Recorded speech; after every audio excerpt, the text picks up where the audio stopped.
Bismillahirrahmanirrahim. Assalamualaikum warahmatullahi wabarakatuh. Semangat pagi teman-teman mahasiswa. Selamat berjumpa kembali dengan Bapak di mata kuliah Matematika Informatika 1.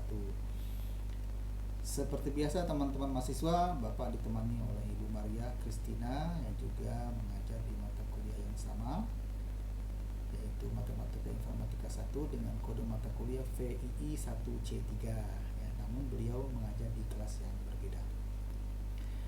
Baiklah teman-teman, di video pembelajaran kali ini kita akan membahas mengenai kalkulus proposisi ya. Barangkali teman-teman mahasiswa sudah mengenal ya istilah proposisi, namun bagaimana kalau kita gabungkan menjadi satu kalkulus ya, namanya kalkulus proposisi. Baiklah teman-teman, kita masuk di slide berikutnya. Nah, teman-teman mahasiswa, berbicara mengenai proposisi itu adalah suatu kalimat ya, atau statement yang sudah mempunyai nilai, baik dia true atau false ya. Nah, kalau ada istilah kalkulus proposisi, itu adalah suatu metode untuk menghitung ya, menghitung dengan menggunakan proposisi itu sendiri atau kalimat itu sendiri. Nah, seperti apa sih menghitung dengan menggunakan proposisi itu sendiri? Ya, yang nilai jelas adalah nilainya, kalimatnya adalah deklaratif ya, kalimatnya punya nilai benar atau salah. Nah, jadi akan kita pelajari dalam video pembelajaran kali ini adalah bagaimana menentukan nilai kebenaran. Jadi kita menentukan nilai kebenaran suatu kalimat, true atau false. Ya. Nah, berdasarkan nilai kebenaran yang dimiliki suatu kalimat, maka dapat ditentukan sifat yang dimiliki dari sebuah kalimat itu sendiri ya. Apakah dua kalimat merupakan kalimatnya ekivalen satu sama lain atau tidak. Jadi kita akan melihat dua kalimat tersebut, kalimatnya punya ekivalen atau tidak, punya keterhubungan atau tidak. Misalkan ya, kalimat dalam kalkulus proposisinya dinotasikan sebagai kalimat abstrak ya.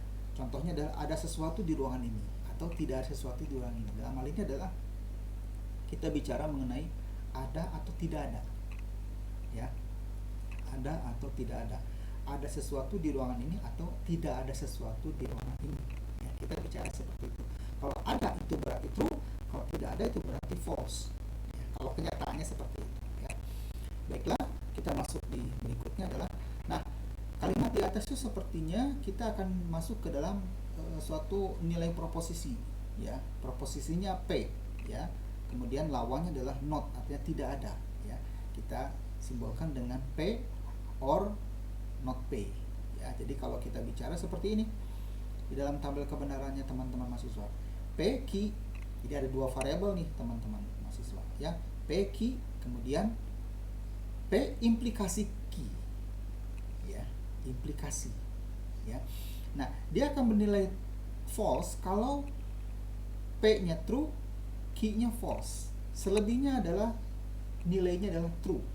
Ya, jadi yang berbicara kalkulus proposisi itu bicaranya adalah satu operasi yang namanya implikasi. Nah, teman-teman tinggal melihat saja kalau P-nya true, key-nya false, hasilnya adalah false. Itu saja. Selebihnya adalah dengan kombinasi true true, false true, false false, itu nilainya adalah true. Yang nilainya false itu selalu P-nya true, key-nya false. Gitu ya. Nah, teman-teman bisa lihat di sini. Nah, kalau ya kalimat tersebut selalu bernilai true, true, true, true, maka untuk setiap kemungkinan nilai P, maka kalimat tersebut bersifat valid. Nah, jadi kalau yang false itu berarti tidak valid. Itu saja. Jadi tinggal dihafal itunya saja. True, false, false. Selebihnya adalah true, dan itu kalimatnya adalah valid bagi yang nilai akhirnya adalah true. Seperti itu. Nah, kita lihat definisinya. Jadi teman-teman bisa melihat simbol kebenarannya adalah true dan false. Simbol kalimatnya adalah, kita bisa menggunakan alfabetik ya, terserah A, B, C, D, E, F, G dan seterusnya. Simbol variabelnya adalah P, Q, R, S, P dan seterusnya ya, baik P1, Q1, yang pasti adalah harus menggunakan huruf kecil ya. Nah, teman-teman bisa baca silakan. Penghubung logiknya kita sudah sama-sama tahu ya, belajar di dalam satu operasi, ada not, ada and, ada or, ada if then, if and only if then else ya. Ini penghubung logikanya ya. Nah, not, and, or, if then, if and only if, kemudian if then else, seperti itu teman-teman ya. Nah, kemudian kita bicara mengenai suatu kalimat. Nah, biasanya kalimat tersebut kalimatnya kalimat yang mudah dimengerti ya. Misalkan tadi ada sesuatu di ruangan ini ya.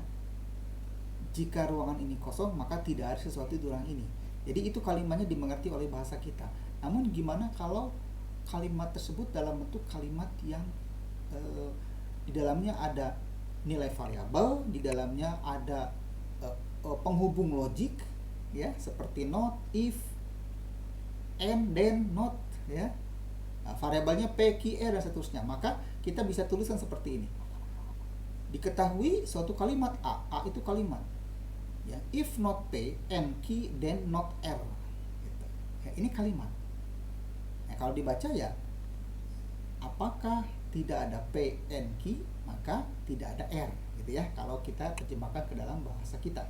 Nah, maka penyelesaian operasi kalimat A tersebut adalah if, jangan lupa buka kurungnya 2 kali, not p, n, q, then not r, bukan if not p, n, q ya.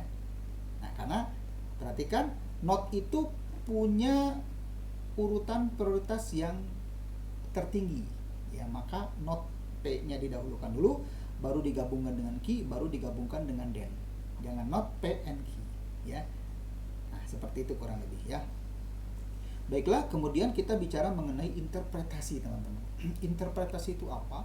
Interpretasi itu adalah memberikan suatu nilai kepada suatu variabel. Itu interpretasi ya. Jadi definisinya teman-teman bisa baca ya. Suatu kalimat p or not q dapat diketahui kebenarannya jika diketahui nilai kebenaran dari simbol proposisi p dan q ya. Baik. Misalkan untuk interpretasinya adalah ada beberapa macam interpretasi yang dapat diberikan untuk nilai f. Misalkan p kita beri nilai false. Jadi simbolnya itu seperti kalau di pemrograman itu assignment, inisiasi. Nah, kalau ini juga sama ya, diketahui variabel p diinterpretasi false, artinya p diberi nilai false. Q interpretasi itu artinya Q diberi nilai true dan seterusnya. Ya, jadi interpretasi 1, interpretasi 2. Ini contoh ya, teman-teman bisa baca. Baik, ini aturan semantik. Jadi kita bicara tadi adalah kalimatnya proposisi, jadi ada interpretasi, pemberian nilai. Sekarang kita bicara aturan semantik.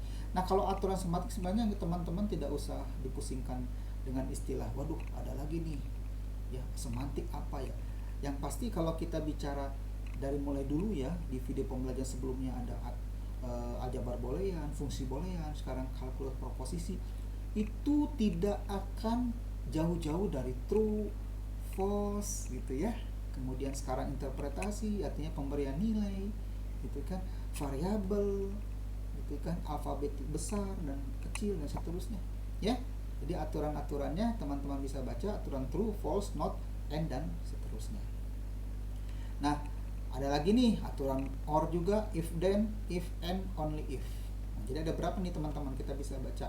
Aturan true 1, aturan false 2, aturan not 3, aturan and 4, kemudian juga aturan or 5, aturan if then 6, aturan if and only if itu 7 ya. Nah, ada 7 ya.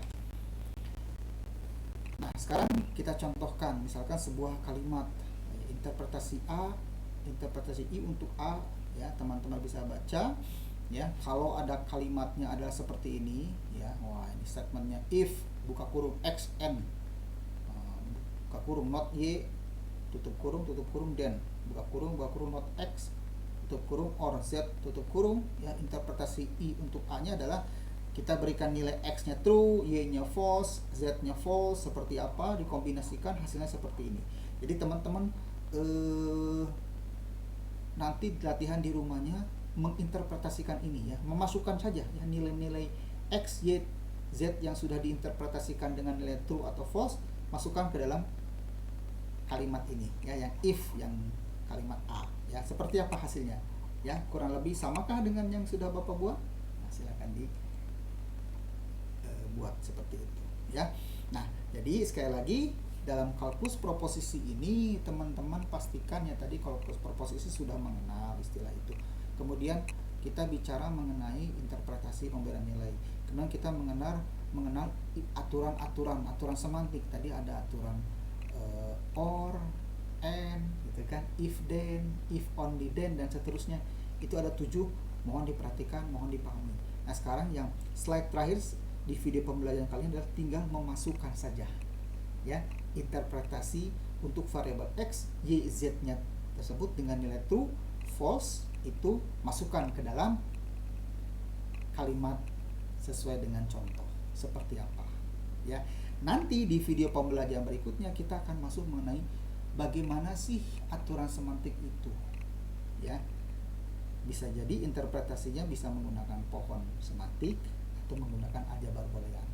Nah ya, itu sudah pernah didapatkan mengenai aljabar boolean. Mungkin nanti kita akan masuk ke dalam bagaimana aturan semantik ini lebih detailnya. Baik, demikian teman-teman mahasiswa video pembelajaran kita kali ini. Kita akan sambung lagi di video pembelajaran berikutnya. Terima kasih. Wassalamualaikum warahmatullahi wabarakatuh.